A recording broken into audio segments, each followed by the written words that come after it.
Hello बच्चों, आज हम क्लास 10th में आपको चैप्टर 1 का 1.2 का पहला सवाल करवाने वाले हैं। इससे पहले आप हमारे चैनल को लाइक सब्सक्राइब जरूर करें ताकि हम आपकी पूरी तरह से मदद कर सके। तो चलिए, और आपको हमारे YouTube चैनल पर अच्छे से बहुत आसान वीडियो द्वारा समझाया जाएगा किस प्रकार सवालों को सोल्व किया जाता है। अब देखिए, आपका पहला सवाल है, प्रश्न क्रमांक 1, निम्नलिखित संख्याओं को अभाज्य गुणनखंडों के गुणनफल के रूप में व्यक्त करना है। 100 पहला जो सवाल है हमारा 140 है। इसके क्या करना है, हमें अलग अलग गुणनखंड निकालने हैं और उसमें बताना है कि कौन कितनी बार है, बस यही आपका आंसर हो जाएगा। तो चलिए देखिए, सबसे पहले आप पहला सवाल, ये हो जाएगा 140 के लिए। देखो, अब हमने 140 लिख दिया है। अब 140 को कैसे सोल्व करते हैं वो देखो। आपने पिछली कक्षाओं में करे होंगे सवाल, आपको याद भी है और बहुत आसान भी है। देखो, सबसे पहले यहां पर इकाई अंक क्या है, 0 है। यदि हमारा इकाई अंक 0 है तो हम इसको किससे सोल्व कर सकते हैं? 2 से कर सकते हैं, क्योंकि 2 के लिए नियम ये होता है, यदि इकाई अंक 0 2 4 6 8 है तो वह संख्या 2 से डिवाइड हो जाएगी। ठीक है, चलिए अब हम देते हैं 2 से इसमें भाग। 2 सती क्या होता है, 14 हो जाएगा। अब आपके पास यहाँ पर क्या बचेगा, 0। 0 का कोई मतलब नहीं है तो वापस यहाँ पर आ जाएगा 0। अब हम क्या फिर 2 से देंगे, 2 त्या 6, 1 मिलकर हो जाएगा 10, 2 पंजे की 10। यह संख्या 2 से डिवाइड नहीं होगी। अब हम इसको 3 से करते हैं। तो 3 के लिए क्या नियम है, 3 के लिए यह नियम है कि इन दोनों संख्याओं को आपस में जोड़ देते हैं और जोड़ने पर जो संख्या आती है वह 3 से विभाजित होगी या नहीं। ठीक है, 5 और 3 कितना होता है, 8। 8 3 के पहाड़े में नहीं आता है, इसलिए यह संख्या 3 से विभाजित नहीं होगी। अब हम किससे विभाजित करेंगे, 5 से। और 5 के लिए नियम यह है, यदि इकाई का अंक 0 या 5 है तो वह संख्या 5 से विभाजित हो जाती है। तो हम 5 से विभाजित कर लें, कितनी बार जाएगा, 7 बार जाएगा। 7 7 से चला जाएगा, कितनी बार जाएगा, 1 बार जाएगा। अब हमने निकाल लिए हैं तो क्या लिखोगे, 140 बराबर 2 2 5 और 7। यहां पर आप 2 कितनी बार है, 2 5 1 7 भी 1 टाइम है। बस यही इतना सा करना था आपको और ये हो जाएगा आपका आंसर। अब हम प्रश्न क्रमांक सेकंड सोल्व कर रहे हैं। ठीक है,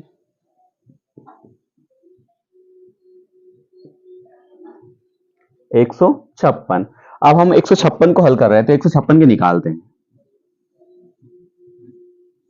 तो सबसे पहले हमारे पास इकाई का अंक क्या है, 6 है, तो 2 से विभाजित हो जाएगा। देखो, 2 सती 14, 1 बचेगा, 2 अठी 16 हो जाएगा।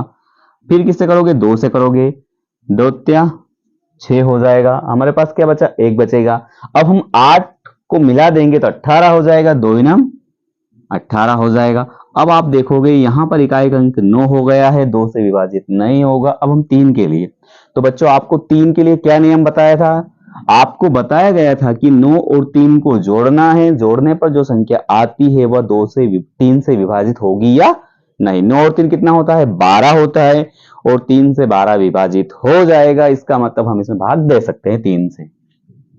3 एकम 3, 3 त्या 9। अब आ गया 13, और 13 किसी भी पहाड़े से विभाजित नहीं होगा, वो सिर्फ 13 से ही विभाजित होता है। तो अब 156 के लिए क्या लिखोगे, 2 2 3 और 13। 2 कितनी बार हो जाएगा, 2 बार हो जाएगा। 3 कितनी बार हो जाएगा, 1 बार। और 13 कितनी बार हो जाएगा, 1 बार। यह हो जाएगा आपका आंसर। आपको अच्छे से समझ में आ रहा है। अब हम प्रश्न क्रमांक तीसरे को सोल्व कर लेते हैं। क्या है प्रश्न क्रमांक 3 हमारा, 3825। चलिए,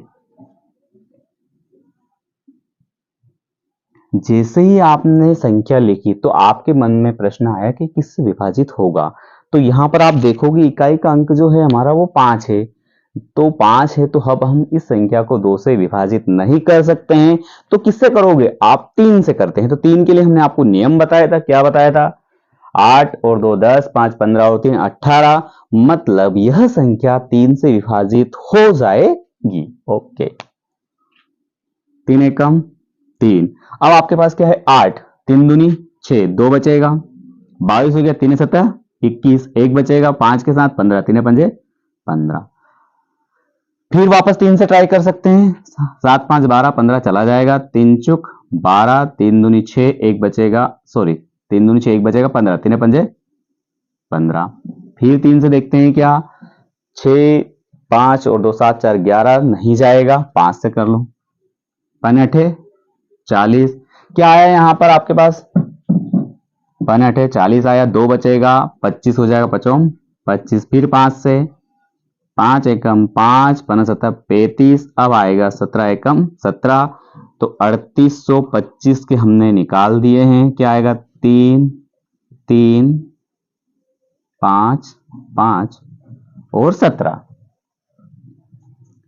ठीक है, अब 3 कितनी बार है, 2 बार है, 5 कितनी बार है, 2 बार है, और 17 कितनी बार, 1 बार है। यह हो जाएगा आपका आंसर। आपको समझ में आ गया है कि किस प्रकार हमने इसको सोल्व किया। अब हम प्रश्न क्रमांक 4 को हल करेंगे। 5005।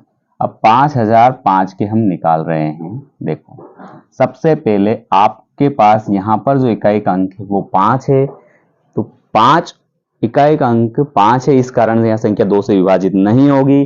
तो क्या करना है, 3 से कर लो, 5 दूनी 10, 3 से नहीं जाएगी, अब किससे जाएगी, 5 से। 5 एकम 5, 0 की 0, 5 एकम 5। अब 5 से विभाजित 1 नहीं होगा तो किससे करेंगे, 7 से कर लो, 7 एकम 7, कितना बचेगा, 3, 7 चुक 28 हो जाएगा, 7 त्या 21, 7 से नहीं जाएगी, 11 से 11 एकम 11, 11 त्या 33, और ये किससे चला जाएगा, 13 से, 13 एकम 13। तो 5005 के लिए क्या करा आपने, पहले किससे विभाजित करी, 5, फिर 7, फिर 11 और 13। यही आ जाएगा आपका आंसर, क्योंकि यहां पर कोई भी नंबर डबल या रिपीट नहीं है। ठीक है, अब हम आज का लास्ट सवाल कर रहे हैं 7429 के लिए। 7429 को भी हम हल कर लेते हैं। तो सबसे पहले यहां पर वही समस्या कि किससे विभाजित किया जाए। तो विभाजित के लिए जो हमने नियम बताया वो आपको सभी को पता ही है, क्या क्या करना है। लास्ट में 9 है तो यह 2 से नहीं जाएगा, 3 के लिए आपस में जोड़ दो तो 3 से भी नहीं जाएगा।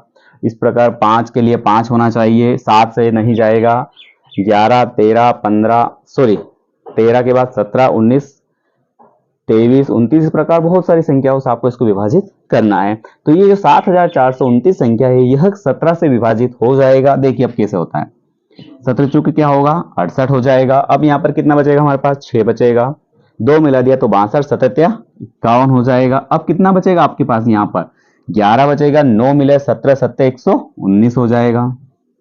अब यह संख्या 17 से नहीं जाएगी, 19 से कर लेते हैं, तो 19 दूनी 38 हो जाएगा। अब आपके पास क्या बचेगा, 5 बचेगा, 57 हो जाएगा, 19 57, और अब आ गया 23 एकम 23।